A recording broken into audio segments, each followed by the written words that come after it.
Hey guys, it's Elizabeth, Finding Elizabeth, and this is my week 88 post-op vertical sleeve gastrectomy update. It is December 21st, 2015, and I'm making this for the first time on my iPhone. Usually I make my videos on my Kindle, but it's dead. But I did make a video, like not for YouTube, but a video this weekend that was fairly long, and it seemed to work okay, so I'm going to give it a shot. All right, we'll see. As long as I talk, my memory may get full and then I'll be upset. But anyway, let's see. My starting weight in January of 2014 was 402 pounds. My weight at surgery on April 14th, 2014 was 360.6 pounds. My weight last week was 206.4 pounds. My weight today was 205.6. So that's about a 0.8 pound loss since last week. 160 pounds since surgery, right about 160 pounds since surgery, 200 since my highest weight. Over the last 12 months, I've lost 37.8 pounds. Over the last 4 weeks, I'm up 2 pounds, but that's better than last week. Last week, I was up 6 pounds. I hit Wonderland on October 12th, and I'm trying to get back there and get to my goal, which I keep changing my mind on goal, but I decided now it's 175. But anyway, and the number on the scale may be totally wrong today because my weight last week fluctuated from 199 pounds to 210 pounds. When it went up to 210 from 206, I was very upset, and I was talking to Amy Gets a VSG on the phone, and halfway through the conversation I said, well, maybe my scale's broken, and she died laughing. Died laughing, and so did I. But then a couple days later when it was 199, I'm like, you know what? Really? Maybe my scale is broken. And then today the low battery light came on, and it's a new scale. So this is the first, not brand new, but it's not the one that I had for years and years. So I was not, my old scale when the battery was dying did something different. Anyway, so who knows? I didn't get new batteries until late today, and I was already dressed and had water and protein shakes and everything else. So I wasn't going to weigh, but we'll see what the real number is. So, last week my goals were 64 ounces water, exercising 3 times a week. I exercised 4 times a week, and I did pretty well with water. I was pretty consistent most of the week. I think on Saturday I only had 48 ounces, but generally I did really well on water. And now we need to get back to tracking MyFitnessPal. What I'm going to say is I'm going to track on MyFitnessPal more days than I don't. So how's that? Okay, so just a couple things quick before I get into what my main topic for this video is. I saw Patty today. She looked lovely. Last time I was there, she wasn't able to stand up. She stood up today. She looks frigging incredible. And seems to be recovering well, and I'm just so very happy for her that she's on the other side of this, and I love her so much. And she and her mom, who I also love, mainly her mom, made me cry this time. Her mom is such a sweetheart. But anyway, love them. Love you if you're watching, both of you. And the other thing is I sent out a holiday letter, and I sent it out to people in the weight loss surgery community that I knew and had their address and whatever. And I have just been really blown away by the response I've gotten from that letter. People have been so wonderfully sweet.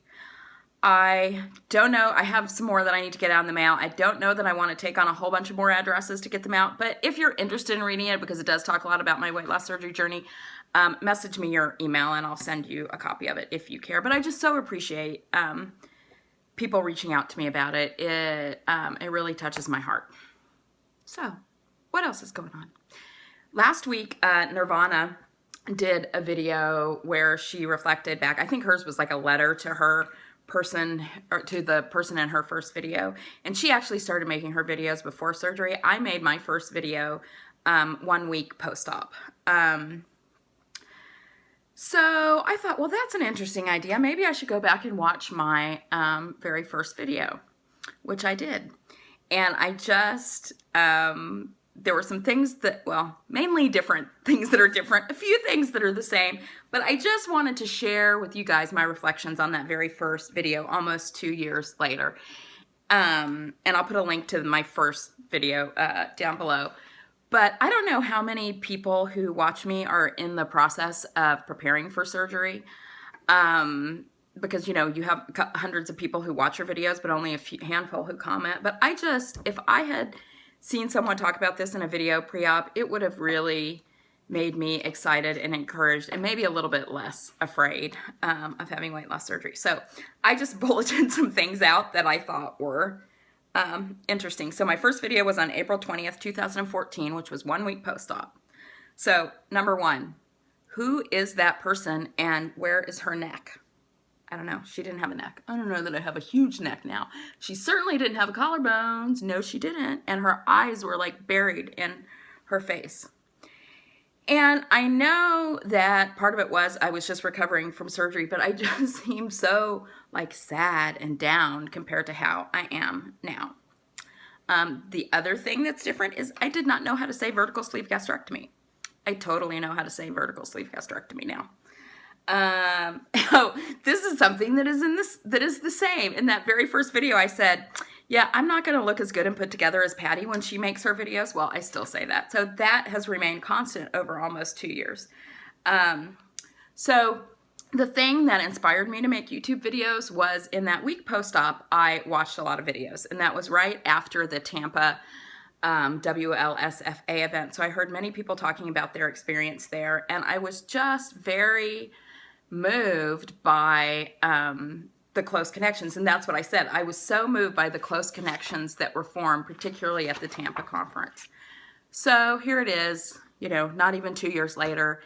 And I am as grateful for those close connections that I formed in this community as I am for the 200 pounds I've lost. And not only that, but next year's WLSFA, which will be 2 years exactly, a little bit over 2 years from my surgery, I will be moderating a panel on using YouTube as a support mechanism at following weight loss surgery, which, considering watching, if you would have told me that when I was making my first video, I would have been, you are totally high. Oh, this was funny. At one point, I was saying, I'm going to make these videos as much as I hate to look at myself on video. Well, now I'm the selfie queen. I do believe that there was something going on Facebook last week where everybody was posting their Liz pose, which was hysterical. And I will still make a collage with all the ones I missed. That I was not in a great place last week. And I cannot tell you how good that did my heart to look at everybody making fun of me. But anyway, yeah, selfie queen. I love to look at myself on video anywhere else, but whatever.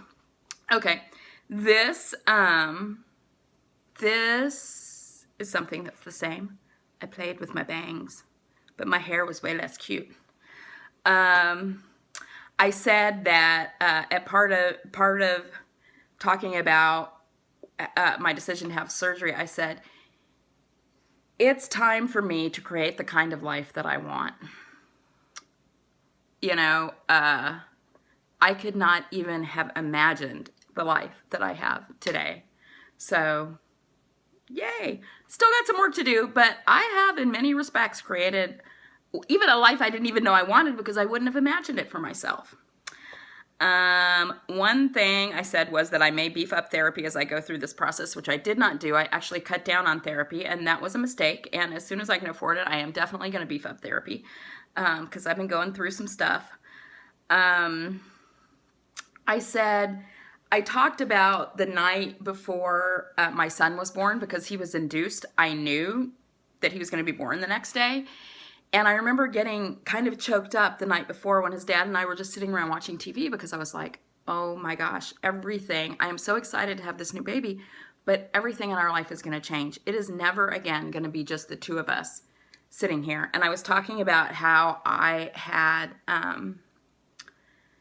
that same feeling the night before surgery. And I said, as a quote, I was scared and sad to leave behind the life I have. That almost breaks my heart now because the life I had before this was pretty fucking sad. And if I was scared and sad to leave it behind, I don't know. What else did I say? I did, you know, and this is very true. I said, obviously this weight is serving me in some capacity or else I wouldn't be here. And I do absolutely believe that. And for me specifically, I believe that it was like the intense therapy work that I did in the years pre-op that enabled me even to get to the point where I felt like I deserved weight loss surgery. I said that food has been my constant companion and my fuck you to the world. That is so weird to listen back to because, you know, I'm not perfectly on plan, but food is so not my constant companion. Food is, in many instances, you know, unless I have something going on, it's an afterthought. It's like what I do when I'm starving. And I may not always make the best choices, but it certainly is not my constant companion in life. And I don't need to say fuck you to the world anymore. And if I do, I would say, fuck you, world. Anyway. I thought this was funny too. I said that the week before surgery, I had I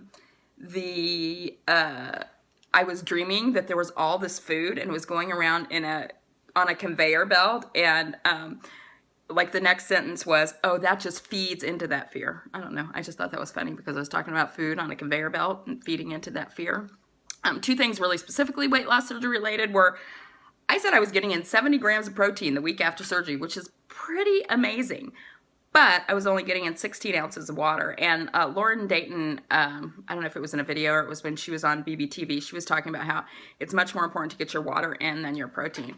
And she is absolutely right. So it was pretty appalling when I read that and saw I was only getting in 16 ounces of water. And I was talking about okay, my exercise pre-op was basically walking around the block and doing some swimming. But I was talking about how I was more cardiovascularly fit than I'd ever been, and I couldn't wait to get back to exercising. I had no idea what that even meant. I don't even think I'd thought about reaching out to Brandon then, even though, I mean, he's part of my family, so I knew he was a personal trainer. I might have discussed it, but I don't think that I had reached out to him. But so here's one of the things that I think has really changed about me. I mean, a million things have changed, but the one thing when the video finished, I thought was, I could watch that. I didn't have to turn it off. I could look at that woman with compassion and forgiveness and see her and not have to run away from it. So anyway, that's what I've got for you guys this week. I hope everyone has a super Merry Christmas. The Naked Truth will be on this Sunday, December 27th after Christmas. I hope you will join us. And I just really love you all and hope you have a fantastic week. Talk to you later. Bye-bye.